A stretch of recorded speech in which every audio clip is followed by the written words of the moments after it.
I got to be honest with you. Sometimes I feel like a failure. Not a failure in life, but a failure as a martial arts instructor.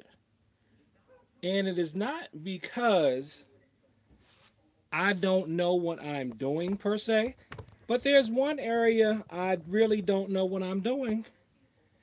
And that's if people are not even scared of a gun, I don't know how I'm supposed to train people to be able to defend themselves against people who aren't even scared of a gun.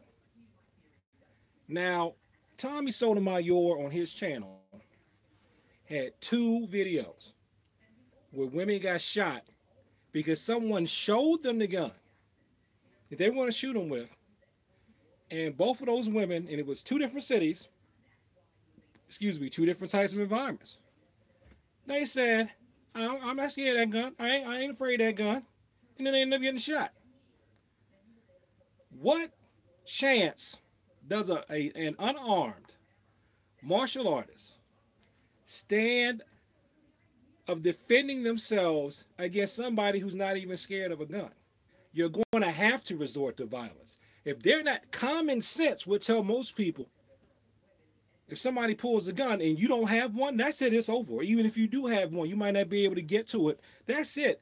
Confrontation's over unless it's truly life or death or you're in a war zone or something like that. You protecting your child? Sure. Other than that, no. We're talking about ego fights. That's what I call them. An ego fight to me is a fight that is not really about survival. It's just about two people having a disagreement and their egos are involved. That's why they're really fighting. It's ego fights. Somebody pulls a gun. That really should be the end of the ego fight. How, how am I going to train people to defend themselves against that? How can you de escalate that? I always thought drawing the gun was the best. That's like a de escalation atom bomb. A gun comes out, all arguments should be over. Now, I'm not talking about if you're being kidnapped and somebody pulls a gun on you. I'm talking about in terms of an ego fight. In another area where this really concerns me is if we're going to talk about men defending themselves against women who attack them without having to use violence against a woman. It's going to be practically impossible if she's the type of woman that's not even afraid of a gun. That means you're going to have to put your hands on her. If she is so calloused that she wouldn't be afraid if you pulled a gun, that means if a man tried to impose his size or grab her or something like that, that's not going to phase her. She's probably actually going to think she can go toe to toe with that guy.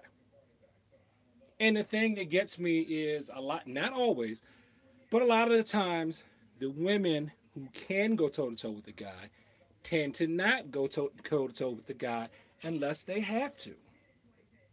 The last woman I saw go toe to toe with the guy only did it because he hit her with a car. And I mean, at that point, she had no choice. And she showed him, I've told this story on this channel before and in class.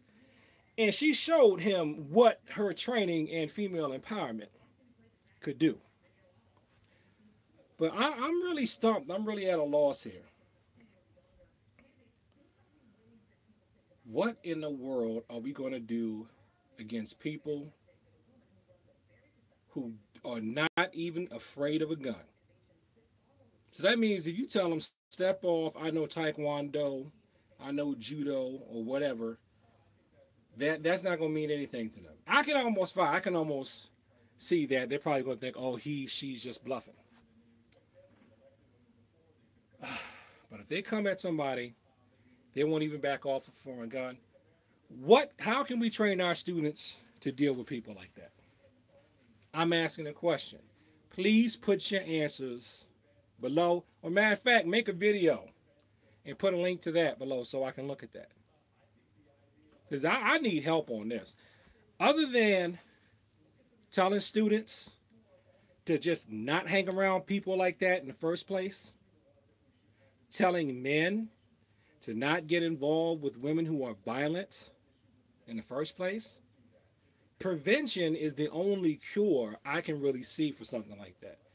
Like Andrew Bronca has said on the end of one of his videos, stay away from stupid places and stay away from stupid people. So you won't have to worry about running afoul of the law. But I say you got to stay away from stupid places and stay away from stupid people so you can avoid people who are too stupid to respect the life taking power of a gun. So, what do you think? I mean, I swear when I see stuff like that, I'm like, it's just a part time job for me at this point. I haven't made the leap to go full time. I might as well just hang it up and just focus on IT because these people are crazy. I mean, I'm done. You know, what am I going to tell them? Do your salutes in what? It's the most insane, ridiculous mindset I've ever seen. Not afraid of a gun. You're not Luke Cage. What are we going to tell people to do? Other than tell them to avoid people like that in the first place. That's the question I'm asking. You tell me what you think. Like, comment, and subscribe. Thank you for your time. Please answer the question because I really want to know. Share this video. Peace.